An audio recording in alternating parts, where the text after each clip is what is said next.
In this tutorial, I'm showing you step by step how to make these delicious mango mini tarts. I'll show you how to master 7 essential entremet layer techniques and how to build every layer of the tarts from start to finish.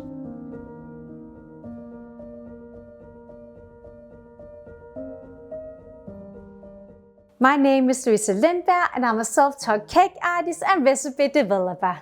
In this video, I'm going to show you how to create the most delicious mango mini tarts. This video will teach you how to master 7 different entremet layer techniques. A crispy pâte sablée, a crispy caramel and lemon crunch, a velvety mango curd, a delicate fresh mango compote, a smooth mango broken gel, a fluffy mango and lemon meringue, and a beautiful spiral piping pattern. You can find the full recipe on my website, which you can access with a subscription. If you want to learn more about how to make elegant, layered and delicious entremet cakes, you can now check out my online course, Master Entremet Cakes at Home, where I show you how to create professional quality cakes from start to finish, right from your own kitchen. Inside the course, I teach you my 5-step formula that I use for all my cakes. Cake base, crunch, creamy element, mousse and decoration. You'll also learn how to make 5 of my signature entremet cakes, different glazing techniques, discover recipe development and cake design, and also receive PDF troubleshooting guides and Excel recipe course material, giving you everything you need to start creating your own cakes at home. Alright, let's get started! My very favorite fruit is mango, and though I've made several mango cakes, I actually haven't made a mango tart recipe yet, so this one has been on my list for quite some time. To encase our tarts, I'm first making my to-go pâte sablée that has a perfect crisp texture and an amazing caramelized buttery flavor that perfectly balances all the mango layers that we'll add inside. I make the pâte sablée by first mixing all-purpose flour, almond flour, icing sugar and salt before I add grated cold butter. I mix the butter with the dry ingredients until the dough has a sand-like texture and there's no big pieces of butter left.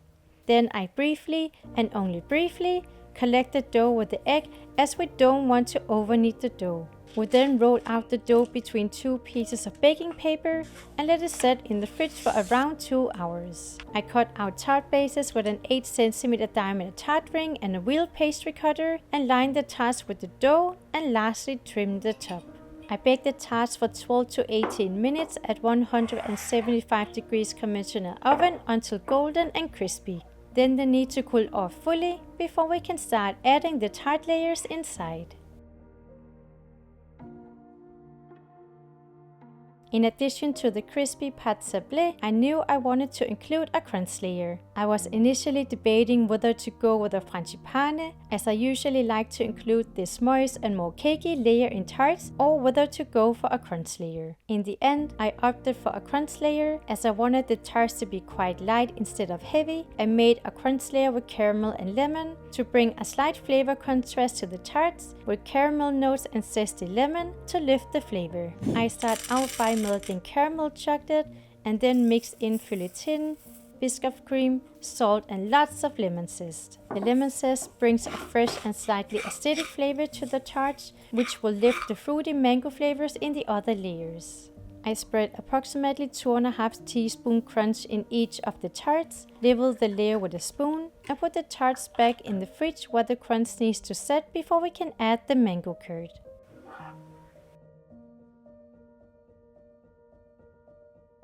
I love making ganache because it has a really fudgy texture, but if I do want a prominent fruit flavor that doesn't have a chocolate base, unlike a ganache, my go-to is a curd. I'm therefore making a super velvety mango curd that has the most amazing texture. I make my favorite mango curd by combining mango puree, lemon juice, eggs, egg yolks and sugar, heating it to the boiling point where I keep whisking until the curd thickens. I take the pan off the heat, strain the curd and mix in soaked gelatin and cold butter. Lastly, I hand blend the curd to get a fully smooth consistency. After the curd has cooled just a bit so we don't melt the crunch layer underneath, I pour an 8mm layer of mango curd in the tarts. I then put the tarts back in the fridge where the surface needs to set before we can add the fresh mango compote. For our second mango layer, I knew I wanted to include something with fresh mango. I here made my very favorite fresh mango compote with lots of mango pieces that gives that fresh mango bite and a juicy texture. I make the compote by first cutting fresh mango into smaller cubes and then mixing sugar and pectin in a small bowl. I then heat mango puree and a bit of lemon juice and vanilla paste to the boiling point and add the sugar pectin mixture. The mixture needs to cook until the puree is very thick, sticking to the whisker like this before taking it off the heat. I stir the cooked puree in the fresh mango and stir well to combine. I then spread the fresh compote in the tarts, leaving a little space at the top for the next layer, and level the tarts with a spoon for a clean cake cut. I put the tarts back in the fridge so the compote can set just a bit before we can add the mango broken gel. To round off the tart inserts, I decided to make one last and third mango layer, a mango broken gel. Because a broken gel has the most pure fruit flavor and a super smooth texture, which is the perfect addition to round off the layers inside the tarts. I start out by heating mango puree, sugar and agar-agar in a small pot for around 1 minute until the agar-agar has been cooked to be activated. I then put the hot mixture in a plastic container where it needs to set in the fridge before we can blend it into a smooth broken gel. That's why it is called a broken gel, because you set it as a firm gel first and then break it down into a smooth, creamy consistency. I put the gel in a piping bag and fill the tarts fully with the broken gel. I level the surface with a palette knife to get a clean surface, as this will make it easier to pipe the meringue spiral on top. I then put the tarts back in the fridge while preparing the mango and lemon meringue.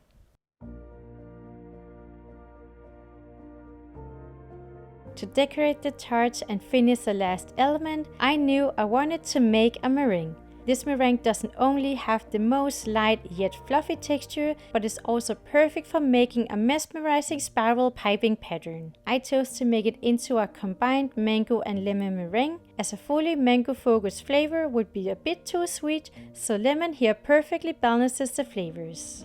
I make the meringue by first whisking egg whites foamy with a hand mixer, adding sugar gradually and whisking the egg whites to soft peaks. We then heat glucose syrup, sugar, mango puree and lemon juice to exactly 118 degrees. While whisking the egg whites, I pour the 118 degrees hot syrup in the egg whites. Then we need to whisk the meringue until it's firm, cooled, glossy and you see stiff peaks where the meringue is sticking to the whisker. To give the meringue a bit more of a mango look, I add a tiny bit of yellow and orange food coloring paste and whisk briefly to combine. I put the meringue in a piping bag with a petal pastry tip, and then to the fun part, piping the spiral pattern. I'm here using an electric turntable, as that makes it a lot easier to make this pattern, but it is also possible to use a manual turntable, as I did when I made my raspberry pistachio tarts that you can see in this video here. I start the turntable on a low speed setting, and then gently start piping the spiral with a steady hand and a steady pressure, moving the hand slowly outwards until the top of the tart is covered with the spiral. Try not to break the piping here, as that will leave visible marks in the meringue and break up the pattern. And that's how we get a beautiful spiral piping pattern. Lastly, I decorate the tarts with white flowers and bright yellow flower petals to get a balanced look. And here we have the final tart that I think looks absolutely mesmerizing. I really love this pastel yellow spiral meringue, and combined with the white flowers, it makes the tarts look super springy. With no less than 4 layers of mango, I think this truly is the perfect mango tarts. I hope you get the chance to make these amazing mango tarts at home. And if you like my videos, make sure to subscribe. And you can also check out my Entremet cake playlist here. See you in the next video.